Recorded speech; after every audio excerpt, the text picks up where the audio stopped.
अम्मा के जीवन की कहानी। जीवन की यह मोरल कहानी मुझे आज भी याद है। इस कहानी से हमें एक नई सीख मिलती है जिससे हम अपने जीवन में उन सभी बातों को याद रख सकते हैं, शायद उसके बाद कुछ अच्छा कर पाएं। यह बात उन दिनों की है जब एक बूढ़ी अम्मा गांव में रहती थी। वह अकेले रहती थी, वह हमेशा उदास रहती थी। इसका मुख्य कारण था कि वह अकेली रहती थी, लेकिन फिर भी वह सभी की मदद किया करती थी, भले ही वह बहुत मुश्किल से चल पाती थी क्योंकि हमेशा ही जोड़ों में दर्द रहता था।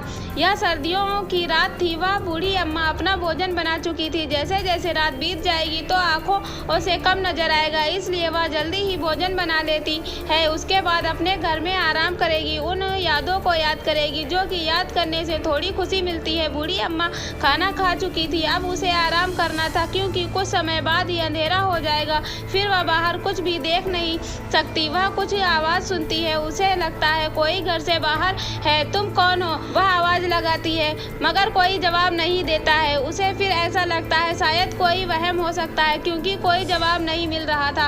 वह आराम करने लगती है मगर कुछ देर बाद दरवाजे पर दस्तक होती है। बूढ़ी अम्मा को लगता है जरूर कोई आया है और यह देखने जाती है।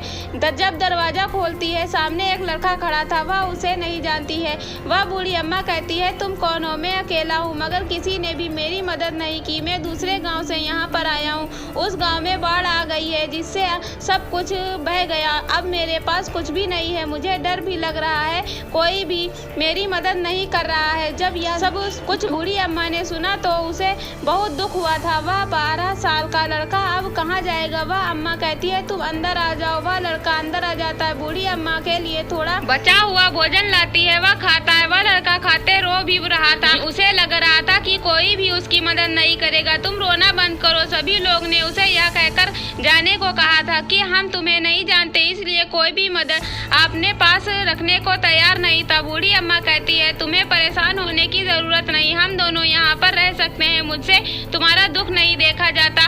तुम रोना बंद कर दो, अब तुम सो जाओ क्योंकि रात बहुत हो गई है। वह लड़का सो जाता है। सुबह होती है। सभी लोग जब अम्मा के पास उस लड़के को देखते हैं तो कहते हैं यह लड़का आपके पास क्या कर रहा है? वह बूढ़ी अम्मा कहती है यह मदद मांगता रहा मगर तुम में से कोई मदद नहीं की। यह ठीक नहीं है। यह अभी छोटा है, यह अकेला है। हमें क्या उसकी मदद नहीं करनी चाहिए? तुम सभी लोगों का व्यवहार तो मुझे अच्छा नहीं लगा। तुमने जो इसके साथ किया इसने मुझे सब कुछ बता दिया है। बूढ़ी अम्मा अमीर तो नहीं मगर वह जानती है जिसके पास धन होता है वह अमीर नहीं बल्कि उसके पास सभी की मदद करने का विचार होता है, यही अमीर होता है। अम्मा की बातों जब लोगों ने सुनी तो शायद उन्हें ज्ञान मिल चुका था। सभी की मदद करनी चाहिए। उस दिन से वह लड़का बूढ़ी अम्मा के पास ही रहता है। वह अम्मा की मदद भी करता है। अब अम्मा को कोई भी मिल गया था जो उसके साथ भी रहा करता था। वह यह कहानी हमें बताती है जीवन में सभी की मदद करनी चाहिए क्योंकि आपकी मदद से किसी का जीवन अच्छा बन सकता है। अगर आपको यह रियल लाइफ मोटिवेशनल स्टोरी पसंद आई तो